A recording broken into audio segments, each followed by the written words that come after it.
नमस्कार। कभी सोचा है कि पानी में रहने वाले जीवन ने जमीन पर अपना पहला कदम कैसे रखा होगा? आज हम उन्हीं जांबाज पायनियर्स के बारे में बात करने वाले हैं, ब्रायोफाइट्स। ये जिन्हें हम अक्सर सिर्फ काई या मॉस समझ लेते हैं, असल में ये पृथ्वी पर जीवन की कहानी के पहले और सबसे रोमांचक चैप्टर्स में से एक हैं। तो चलिए शुरुआत एक सवाल से करते हैं। हम सबने मेंढक जैसे जीवों के बारे में सुना है जो उभयचर यानी एम्फीबियन होते हैं, मतलब पानी और जमीन दोनों पर रह सकते हैं। पर क्या पौधों की दुनिया में भी ऐसे एम्फीबियन होते हैं? इसका जवाब हमें सीधा ब्रायोफाइट्स की अनोखी दुनिया के दरवाजे तक ले जाता है। तो फिर आखिर ऐसी क्या खास बात है इन ब्रायोफाइट्स में जो इन्हें पौधों का उभयचर बनाती है? आइए उनकी पहचान के कुछ खास निशानों को जरा समझते हैं। अब देखिए, ये कोई मनगढ़ंत सवाल नहीं है, बल्कि एक असली परीक्षा से लिया गया है।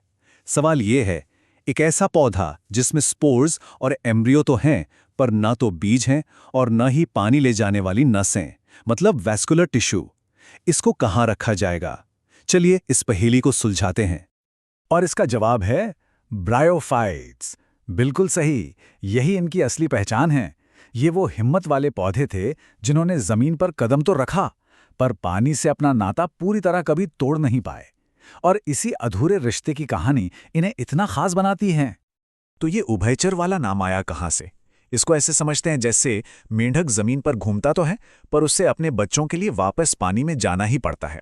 ठीक वैसे ही ब्रायोफाइट्स भी अपने जीवन का चक्र पूरा करने के लिए पानी पर ही निर्भर हैं। उनके पास पानी खींचने के लिए असली जड़ें नहीं होती, इसीलिए नम माहौल ही उनका सच्चा घर होता है। चलिए अब इस दुनिया के कुछ हीरोज से मिलते हैं, वो वैज्ञानिक जिन्होंने ब्रायोफाइट्स के राज खोले और साथ ही इनकी भाषा के कुछ जरूरी शब्द भी सीख लेते हैं। ये रहा एक और सीधा सवाल, प्रोफेसर SR कश्यप।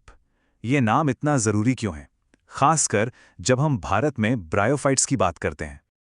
जी हाँ, प्रोफेसर शिवराम कश्यप, जिन्हें फादर ऑफ इंडियन ब्रायोलॉजी यानी भारतीय ब्रायोलॉजी का जनक भी कहा जाता है, उन्होंने ही भारत में ब्रायोफाइट्स के अध्ययन की वो नींव रखी थी जिस पर आज भी काम हो रहा है।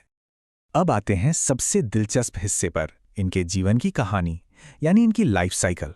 अगर इससे समझ लिया तो समझिए ब्रायोफाइट्स का सीक्रेट कोड क्रैक हो गया। देखिए, ये सवाल हमें एक खास शब्द तक ले जाता है, प्रोटोनेमा। सवाल है कि ये प्रोटोनेमा आखिर किसके जीवन चक्र में मिलता है? ये इनके बड़े होने का एक बहुत ही जरूरी पड़ाव है।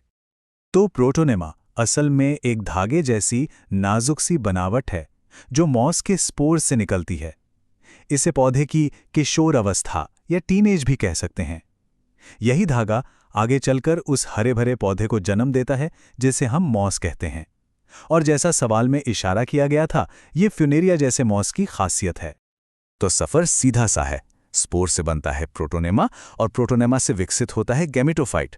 और यहाँ सबसे सबसे जरूरी बात यह है कि ब्रायोफाइट्स में यही गैमेटोफाइट मुख्य पौधा होता है। ये बात उन्हें बाकी सभी बड़े पौधों से एकदम अलग कर देती है, जिनमें हम जो मुख्य पौधा देखते हैं वो स्पोरोफाइट होता है। लेकिन रुकिए, क्या ये सिर्फ स्पोर्स से ही अपनी पीढ़ी बढ़ाते हैं? नहीं, बिल्कुल नहीं। ये सवाल एक और कमाल के तरीके की तरफ इशारा कर रहा है, जेमा कप्स के जरिए। होता यह है कि मार्केंशिया जैसे ब्रायोफाइट्स पर ये छोटे छोटे कप बने होते हैं जिन्हें जेमा कप कहते हैं। इन कप के अंदर नन्हे डिस्क जैसे जेमा रखे होते हैं। जैसे ही बारिश की एक बूंद कप में गिरती है, ये जेमा छलक कर बाहर आ जाते हैं और जहां भी गिरते हैं एक नया पौधा बन जाता है ना? कुदरत का एक शानदार डिजाइन। चलिए अब ब्रायोफाइट्स परिवार के कुछ खास मेंबर से मिलते हैं, रिक्सिया, मार्केंशिया और फ्यूनेरिया। देखते हैं कि इनमें क्या क्या समानताएं हैं और क्या अंतर हैं। ये टेबल बहुत कुछ साफ कर देती है। देखिए, रिक्शिया और मार्केंशिया का शरीर चपटा यानी थैलस जैसा है, जबकि फ्यूनेरिया में पत्तियों जैसी बनावट होती है। वो अनोखे जेमा कप सिर्फ मार्केंशिया में दिखते हैं और हमारा धागे जैसा प्रोटोनेमा वो सिर्फ फ्यूनेरिया यानी मॉस की खासियत है। सबसे बड़ी बात, स्पोरोफाइट यानी स्पोर बनाने वाला हिस्सा रिक्शिया में सबसे सीधा साधा होता है, जो इसकी प्राचीनता की निशानी है। चलिए अब एक रैपिड फायर राउंड हो जाए। हम वो जरूरी फैक्ट्स दोहराएंगे जो हमेशा याद रहने चाहिए। देखते हैं कितना याद रहा। फैक्ट नंबर 1 और शायद सबसे जरूरी, हम जिस हरे भरे ब्रायोफाइट को देखते हैं वो उसका गैमेटोफाइट स्टेज होता है। यही उसकी असल पहचान है जो उसे बड़े बड़े पेड़ों से अलग बनाती है। सावधान, हर वो चीज जिसके नाम में मॉस लगा हो वो मॉस नहीं होती। ये एक आम धोखा है।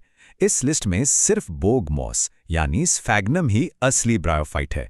बाकी सब तो कोई लाइकेन है, कोई शैवाल, तो कोई कुछ और ही है। और एक छोटा सा ज्ञान तथ्य, इन्हें ब्रायोफाइटा नाम देने का श्रेय जाता है वैज्ञानिक ब्रॉन को। और हाँ, तुलना के लिए एक और जरूरी बात, सभी ब्रायोफाइट्स में से रिक्सिया में सबसे सरल स्पोरोफाइट संरचना होती है। तो अगली बार जब किसी नम दीवार पर काई दिखे तो उसे सिर्फ एक पौधा मत समझिएगा। वो एक जीता जागता टाइम कैप्सूल है, एक विकासवादी पुल जो हमें उस वक्त की कहानी सुनाता है जब जीवन ने पहली बार जमीन पर कदम रखने की हिम्मत की थी। ये नन्हे पायनियर्स हमें सिखाते हैं कि सबसे मुश्किल हालात में भी जीवन कैसे अपना रास्ता बना ही लेता है।